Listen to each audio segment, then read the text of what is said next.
Allô,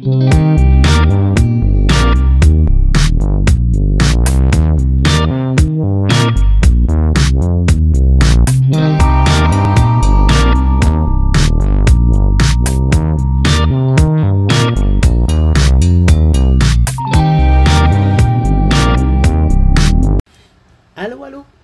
Aujourd'hui, on va discuter, comme que vous voyez dans mon titre, on va parler de patience et de gestion de temps. Aujourd'hui, le 13 mai 2020, ça va être mon deuxième vidéo, vidéo sur ma vie quotidienne, ma vie en général. Puis, j'ai créé aussi la possibilité de m'écouter sur Podbean ou sur Spotify. Je partage, là je suis en train de me déconcentrer moi-même parce que je me vois sur mon écran d'ordinateur. Fait que on va essayer de réduire ça un petit peu pour pas que je me vois tout de suite. Ok, bon, ça va être correct. Je m'ai pris des notes. Parce qu'on s'entend que je veux parler de beaucoup de choses aujourd'hui, puis je ne veux pas nécessairement passer 3 heures à parler de tout qu'est-ce que je fais normalement. Donc, pour la patience et la gestion de temps. Moi, je dis souvent que la patience et le temps, la gestion de temps est interreliée. Parce que on s'entend que quand on est pressé, quand on est en cours de temps, c'est les moments là qu'on perd le plus patience ou qu'on peut devenir même des fois agressif. Donc, on va commencer par comment gérer notre temps, comment gérer toutes les choses qu'on fait pour éviter de manquer du temps. Moi, je fonctionne souvent avec un pictogramme comme ça. Je ne sais pas si vous le voyez bien. Finalement, je sépare toutes les choses que j'ai à faire en 4 catégories. J'ai les choses importantes et prioritaires. J'ai les choses importantes non prioritaires.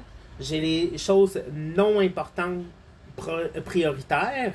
Et j'ai les choses pas importantes, pas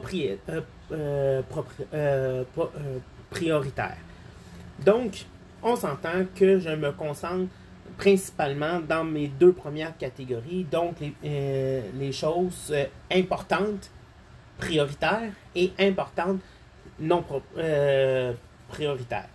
Donc, finalement, les choses qui sont importantes, prioritaires, c'est les choses que j'ai à faire tout de suite.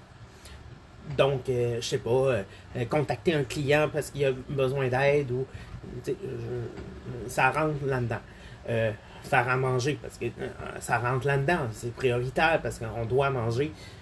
Et les choses importantes, non prioritaires, c'est des choses que je vais programmer pour plus tard. Parce que on le fait pas tout de suite, mais à un moment donné, il va devenir prioritaire. Comme tu te lèves le matin, bon, le souper. On s'entend que le matin, le souper n'est pas prioritaire.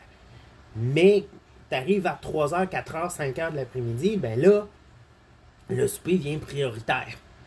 Donc, on s'entend que le non prioritaire peut devenir prioritaire à fur et à mesure que la journée avance.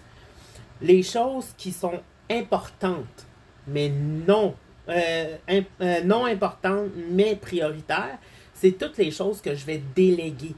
Donc, quelque chose que je ne suis pas obligé de faire moi-même, puis que quelqu'un va pouvoir le faire à ma place, puis ça va être bien fait aussi. Et les choses qui sont pas prioritaires et non importantes, ben je vais juste les skipper. Je vais prendre l'exemple. Moi, qu'est-ce que j'ai fait? J'étais un peu... je passais beaucoup de temps sur des jeux. Genre, je pouvais passer 3-4 heures à jouer à des jeux.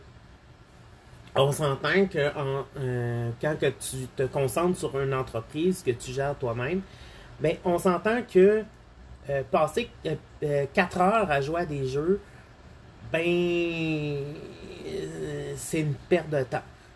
On s'entend qu'on peut se réserver des journées ou se réserver des jours, des heures pour jouer, se divertir, tout ça. Mais à moi, c'était 7 jours sur 7, 4 heures minimum par jour. On s'entend que c'est énorme. Puis, donc, j'ai pris la décision, tandis que c'était pas obligatoire et c'était pas prioritaire, que j'ai skippé le 4 heures. Donc, je joue encore un petit peu, mais c'est une question de demi-heure ou d'heure. On s'entend que en enlevant ça, ben ça me donne un 3h30, 4 heures de plus que je peux faire plus de travail ou tout simplement de me permettre de me coucher plus tôt. Parce que je me couchais bien souvent à 2-3 heures du matin et je me levais à 6 heures. Donc, 6 heures, 7 heures, 8 heures. Donc, ça me donnait des nuits très courtes et bien souvent, je me réveillais puis je n'étais pas 100% autant productif que si j'aurais bien dormi. Donc, ça me permet aussi d'avoir plus de temps pour effectuer mes objectifs de la journée.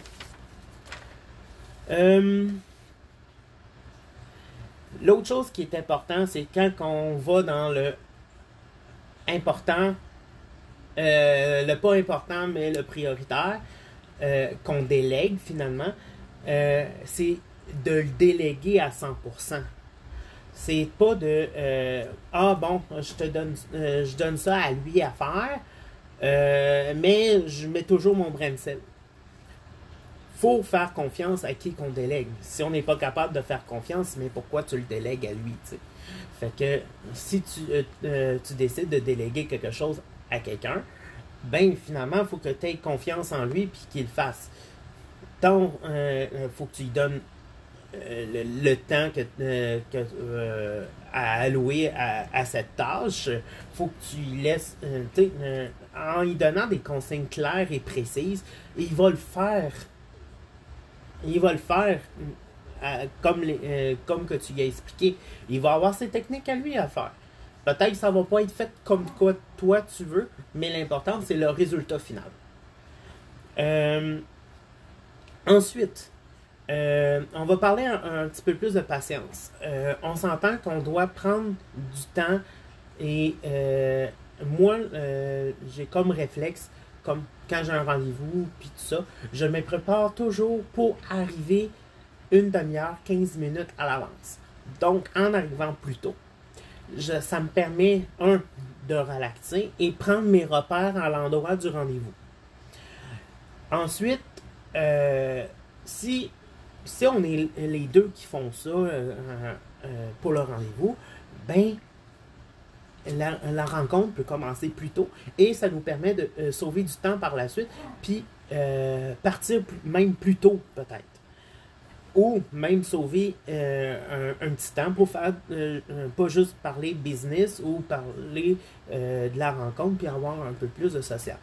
Moi, ça fonctionne aussi pour mes rencontres sociales aussi. Donc, j'ai un souper avec un ami ou quelque chose comme ça, ben j'arrive toujours à l'avance. Donc, ça empêche que j'arrive en retard parce que on s'entend que quelqu'un peut donner un rendez-vous pour un dîner, mais ça se peut qu'il y ait quelque chose d'autre après. Fait que si tu arrives en retard, ben lui, ça le met en retard pour son autre événement après. Donc, en arrivant à l'avance, ben on se prévoit plus de temps et plus de temps, puis ça nous permet d'être plus patient aussi. Ensuite, avec la technologie, on s'entend que la technologie avance graduellement, avance tous les jours. Les ordinateurs viennent de plus en plus performants, les téléphones viennent de plus en plus performants, mais on s'entend que aussi, ça a une limite. Donc, ça se peut que ça prenne 2-3 minutes à agir. Donc, si vous demandez à quelqu'un de vous aider, je sais pas, je vais prendre un exemple comme ça, vous êtes sur Zoom, vous devez le partager en live sur Facebook pour une compagnie ou pour X nombre de raisons, et que vous demandez de l'aide parce que vous n'êtes pas capable de le faire, ben laissez le temps de la personne de le faire. Moi, ça m'est arrivé très dernièrement. Quelqu'un me demande de partager son Zoom en live sur Facebook. Il me restait finalement à décider de m'enlever les contrôles.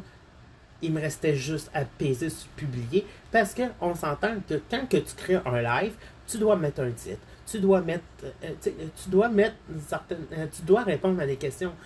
Mais elle m'avait même pas laissé 7 minutes, même pas 3 minutes pour tout faire ça. Et finalement, il me restait juste le bouton à peser.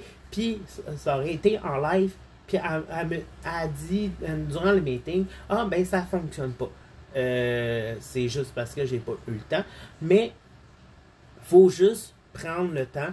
Et quand vous demandez de l'aide à quelqu'un, attendez de sa réponse pour dire ça fonctionne pas. Parce que la personne qui est en train de travailler pour vous, elle va soit réussir ou soit pas réussir. Mais la personne, elle va revenir vers vous pour dire que ça fonctionne ou ça fonctionne pas. Même si ça, à cause de la technologie, les meetings commencent 3 ou 4 minutes en retard, c'est normal. C'est de la technologie, ça ne fonctionne pas tout le temps à 100% comme qu'on veut. On s'entend dans une période de confinement comme qu'on vit présentement, il y a plus de demandes de données. Donc, quand il y a plus de demandes de données, c'est plus long à pouvoir traiter. Parce que on s'entend que les systèmes doivent se partager les choses graduellement et ils doivent répondre à chaque demande le mieux possible. Donc, il faut prendre le temps de bien expliquer les choses, prendre le temps prendre le temps d'attendre le résultat. Si vous faites des choses vous-même, vous savez que ça prend un certain temps à réaliser les tâches. Si vous savez que vous avez un membre de votre équipe ou un membre de votre entourage qui est plus efficace dans le domaine-là, ben c'est logique que vous allez vous tourner vers la personne-là. Ça se peut que la personne le fasse plus rapidement que vous, ou ça se peut même que vous pensez que la personne est très douée dans le domaine-là, mais elle on ne sait pas, elle est occupée, donc elle fait deux choses en même temps, donc ça prend un petit peu plus de temps. Soyez patient, les personnes vont revenir vers vous et ça va vous permettre aussi, durant ce temps, tandis que vous attendez que la personne revienne vers vous, de vous concentrer sur d'autres choses et tomber plus productif parce que vous allez avoir 2, 3, 4 travails qui vont se faire par différentes personnes et que finalement votre équipe va tomber beaucoup plus productif. Ne refusez jamais d'aide. Si quelqu'un vous offre de l'aide pour telle chose, ben moi je refuse jamais une aide. J'en donne beaucoup. Quand que je suis capable de donner un aide, je le donne. Si je connais pas les connaissances, ben je ne me gêne pas de dire c'est pas une connaissance que j'ai ou que je ne suis pas rendu là dans mon processus. Si je suis en train de travailler sur le processus-là, je peux dire à la personne qui me l'a demandé, je suis en train de le faire. Ça peut me prendre un petit peu plus de temps, mais si tu me le permets, je peux le faire pour toi, puis ça va me permettre de l'apprendre en même temps. Ça, c'est encore plus possible. Et moi, je sais que le monde qui m'entoure, ils savent que quand que je travaille sur un projet, ben, je travaille à 100% dessus et que je ne le mettrai pas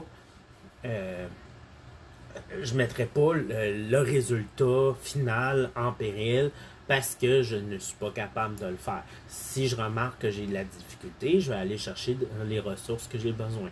On s'entend que notre ami Google est très, très, très efficace dans différents domaines. Je viens de prendre l'exemple que là, je suis en train de travailler beaucoup avec l'ordinateur. Ben, on s'entend qu'il y a beaucoup de termes anglophones. Je ne suis pas le meilleur en anglais, mais je suis capable de, quand même, quand que je comprends pas quelque chose, de prendre qu'est-ce qui est écrit, le traduire en français. On s'entend que Google Translate, c'est pas le meilleur, mais il est très efficace. On s'entend quand on traduit quelque chose pour s'en venir dans notre propre langue, même s'il y a quelques erreurs, c'est très rare qu'on ne comprend pas après la traduction. Mais, tu sais, c'est du général, c'est vraiment grosso modo, mais il faut vraiment se donner le temps d'apprendre aussi. Comme que je sais, depuis que je suis rendu à Montréal, ça fait 8 ans, mon anglais a parti de nul à OK, je suis capable de me débrouiller. Je suis pas le meilleur, mais je me débrouille quand j'ai pas le choix. Tu sais, c'est avec le temps. Il faut se permettre le temps aussi.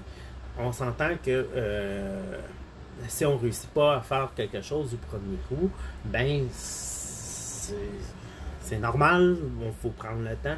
Fait que c'est notre patience qui va travailler là-dessus. Ça ne sert à rien de tomber impatient pour n'importe quelle raison, autant pour relations personnelles que relations professionnelles, parce que quand on vient impatient, on vient soit stressé ou soit agressif, et ça va juste nuire à nos relations par la suite. Donc, en usant nos relations, ben ça nous fait perdre aussi nos points de repère. On s'entend que si on prend à tout bout de champ, si on pique une crise parce que quelqu'un a fait quelque chose de travers, ou on s'entend que les relations vont être de plus en plus négatives et c'est pas ça qu'on veut. On veut vraiment des relations positives et on veut vraiment axer vers le haut. Donc, c'est plus en s'entraidant et en faisant confiance à notre entourage que on va pouvoir développer notre gestion de temps précis et pouvoir aussi augmenter notre patience dans différents domaines. Donc, j'ai pas mal fait le tour de ce que je voulais vous parler aujourd'hui. La dernière phrase, c'était finalement tout cela pour dire soyons patients et soyons positifs et la vie sera merveilleuse. Donc, sur ce, je vous souhaite une bonne semaine à tous et à mercredi prochain.